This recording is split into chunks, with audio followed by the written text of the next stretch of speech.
the New 80s Revolution with Jason Nupp, a one-and-all show full of fun where anything can and does happen. Pickups, fan mail, toy reviews, camping with the New 80s Revolution Jr. Whatever the heck else does not fit into a specific category, Jason covers it right here, folks. And now, the host of the New 80s Revolution, Jason Nupp.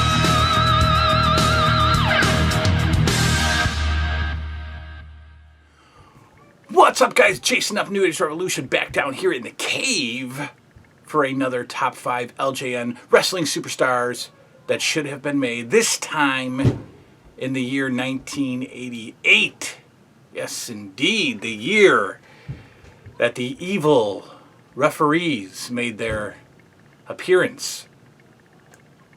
Finally ending the title reign of the only champion I knew as a wrestling fan, Hulk Hogan. Definitely ushering in a new era in professional wrestling. That was an epic, as the kids say, an epic moment in television. Watching that, I think that Hogan Andre main event. The show was not Saturday night's main event; it was main event, or the main event. I think that drew like some of the biggest ratings ever, like for television. Stuff that would never be seen today. Anyway, so 88 is the year that we're talking about, and my fandom in 88 is high for sure. Is it the peak? Probably not the peak. I was definitely watching NWA also in 88 and enjoying their shows, and I guess some of the more seriousness of their shows. If you hear screaming and banging upstairs, I swear it's not the kids fighting this time. They're actually wrestling, like pretend. They're qualifying for the Royal Rumble is what they're doing upstairs. They're having their Royal Rumble qualifying matches, and then we go up and I'll have a Royal Rumble with them. I'm already in, right, because it's my house. They have to qualify, so they're banging around up there, killing each other. What's the word? Penny something. Anyway, the year before the LJN figures ended, 1988. So let's do it. Let's get into it. One tag team on the list. One tag team, and one guy that will end up being, I think, the first repaint on the list.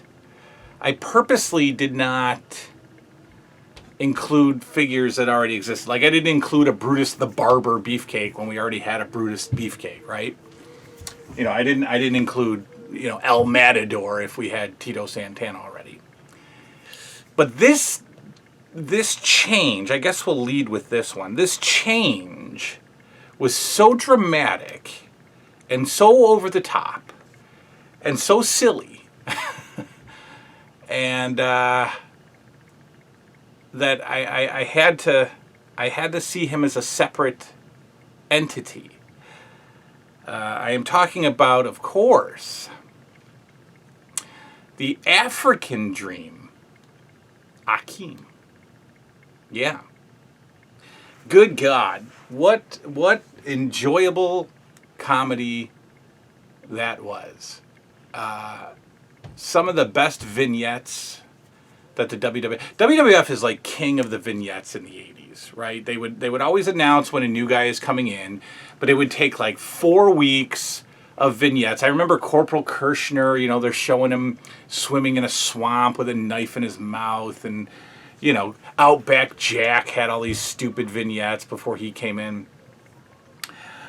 But the Akeem, the transformation from One Man Gang, who was never used properly in the WWF. I mean, Mid-South and UWF One Man Gang, killer. He's a beast. Then he goes to the WWF, and of course they Titanize him and Vince-ize him, and just whatever.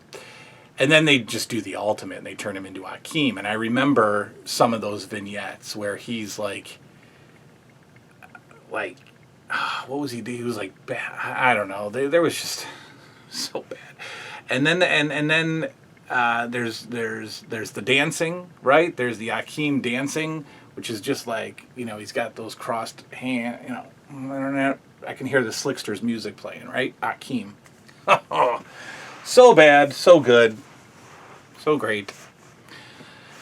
Akeem. Akeem has an infamous memory spot in my head when he legit falls over the top rope during the Mega Powers Explode match, which is 89. Or yeah, maybe end of 88. When he and the Big Boss Man, the Twin Towers, take on the Mega Powers, and both Boss Man and Akeem hit the ropes at the same time, but not really, a half a fraction of a second off, which causes Akeem to legit tumble over the ropes, almost could have broke his neck. Anyway, Akeem, the only one who we're going to repaint. Akeem should have had a figure in 88. A tag team that definitely should have, the Rockers. Marty Jannetty and Shawn Michaels, absolutely. And in fact, they probably should have had a tag team title run or two. Knowing how talented they were in the AWA. And maybe that's why they didn't. The Midnight Rockers, Shawn Michaels and Marty Jannetty, were AWA tag team champions. And pretty much the face of the tag division for a little bit in the AWA. And then coming over, we drop the Midnights and we get the Rockers. And I appreciate they, kept their gimmick. And, they were a great tag team. They're both, at the time, they were both fantastic wrestlers. Obviously, we know where Shawn Michaels went. And obviously, we know where Marty Jannetty went. But they absolutely should have had LJN figures. And again, I see a lot of the customs of the Rockers and their repainted British Bulldogs often, which doesn't look good. But we should have got a tag team 2-pack of the Rockers. I enjoyed them. I enjoyed the Rockers Brainbusters matches. Those are some of the most pure WWF matches you'll see in that era, right? 88. You weren't getting those kinds of matches in the WWF, but you do with the Rockers. Next up, a figure, a fella that's often talked about in the classic Superstar forums and the Mattel Legends forums. We want our Dino Bravo, right? All the fans of today's figures are demanding a Dino Bravo figure, and I say yes, sure. Dino Bravo should have been made an LJN in 1988. He had a fun look, right? Dino Bravo, you couldn't do much with Dino Bravo. He wasn't, there was nothing flashy about him until you put him in blonde hair and give him the baby blue trunks and you give him Frenchie Martin and, he's Dino Bravo. And, kind of a slug in the ring, he was one of those roided up dudes who, had a hard time putting his arms down, and it was an interesting time in the WWF. But certainly Dino Bravo deserved an LJN. And again, many customs of him, usually made out of a Ted Arcidi figure, which looks fine, but to me it's just a Ted Arcidi with a Don Morocco head and some paint, and it looks like Ted Arcidi with Don Morocco's head. But should have. And in fact, there's and I'm not interested in these, but there's a new toy company out there that's I don't know if Zack Ryder's behind it. He seems to be behind everything except a full-time spot on a roster somewhere. But he and the other guy there, his partner there, Brian something or other, I think they hooked up with a toy company. Anyway, there's this company that's reproducing Hasbro's. And, Hasbro style figures, and I think somebody from Hasbro's design team is actually involved. And with all due respect, they look phenomenal, but they're like $49.95 a piece, and they've signed maybe like 12, 15 guys. And for some reason, after all these years, Dino Bravo, his family, has given a toy company the rights to make a figure. Unfortunately, they just made a dumb decision and went with a toy company that's going to be like mail order only for ridiculously high prices and is never going to see the inside of a toy store. But you get Dino Bravo. They got like Bruiser Brody, I think I read, was signed with them. Of course, Zack Ryder and those guys. Blue Meanie is with them. I think I read Todd Pettengill. Remember Todd Pettengill? Or Sean Mooney. It's either Todd Pettengill or Sean Mooney, like the old WWF announcer is getting a Hasbro figure. So cool, but, way overpriced, and, you got to search for it online, and they sell out within minutes. And so anyway, Dino Bravo. This is turning into an opinion piece, isn't it, today? I'm really ranting here. I don't mean to. I don't know why. Maybe I don't know, I just got a haircut. I mean, maybe that's making me rant a little bit. The next figure on the 88 list, the Red Rooster, ladies and gentlemen. What time we got left? Oh, we're good. The Red Rooster. Yeah. Again, a very, very, very interesting time in my life as a child and as a wrestling fan. I was 12 in 88. And still very, very much involved with wrestling, but things were a-changing, and I was a-noticing. Yeah, and I knew Terry Taylor from the NWA, and, they turned him into the Red Rooster, which... I don't know why. And we always say that, wrestling fans and marks and all us nerds talk about that all the time. Like, oh, Dusty Rhodes, you put him in polka dots and you ruined his image, and Red Rooster, you made him into... But you know what? These guys are just making money. More money than they've ever made. More money than we'll ever see. All because they didn't care. Dusty Rhodes didn't care that he was wearing polka dots. And Terry Taylor didn't care that he had a stupid red rooster mohawk. He was making bank. You can, whatever. We're all marks, guys. And I think the Red Rooster was fine. It was just a particular era of the WWF. I think the silliest stuff that he did was he actually did, like, I'm not even going to do it fully because it's so stupid, but he did... In the ring, he did, like, the chicken neck for some reason.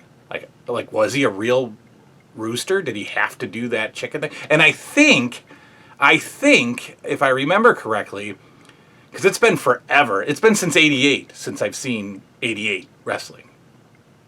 I believe that he, like, crowed or cawed or whatever. I think he did that a few times in the ring. But I remember him definitely doing, like, the chicken neck, walking around thing. Are we to believe that you might actually be a rooster? But it would have been a fun little figure. I could see like a thin figure, with the hard plastic rooster hawk, red trunks. I could see it. I could see the Red Rooster being made in 88. Finally, another one of those figures that all of the modern fans, all of those nerds on WrestlingFigs.com, those forums, they have been pining and yearning for this figure to be made since this figure met his horrible, tragic demise. Even though there are other figures of this guy released, right? anyway, certainly the blue blazer could have benefited, or we could have benefited from a blue blazer figure back in 1988, and why wouldn't they? I mean, super colorful, very cartoony. 88 is the era for that. Perfect figure to be made in 1988, a blue blazer. I don't see us getting a cloth cape. There were no cloth accessories with LJNs, so I don't think we'd get the blue blazer cape necessarily. I think that would have been really difficult to produce. Remember, all the accessories we got were like little hats, right? We wouldn't get like a big rubber cape. So I can't see that happening. But again, I've seen the customs. Usually, again, they take a British Bulldog, they take a Dynamite Kid figure, they paint him up, and they make him into a blue blazer. Yeah, all the man, I hang around. I hang around the WrestlingFigs.com forums. Just for updates and news, but some of the battles and the arguments that those kids get into over there are just mind-blowing. And they have been begging the wrestling gods for a blue blazer or like an Owen Hart figure since he died. And, yeah, because that's the most important thing, to Owen Hart's family and whatever. But LJN, could have made a blue blazer. So that's the 88 list. The Rockers, the Blue Blazer, Dino Bravo, the Red Rooster, and our one and only repaint, Akeem. That is the 1988 list. We'll do 1989, not including any figures that should have been released in 1989 or that were planned to be. So no Smash, no Barbarian, no Bad News Brown, none of those guys. So I'm going to have to scrape. Who's left? And then, well, I know one. And then we're going to do the year that never was, 1990 in LJNs. And then we'll wrap up this little sub-series. That's that. That is that. I will see you all next time. And until then, good night now.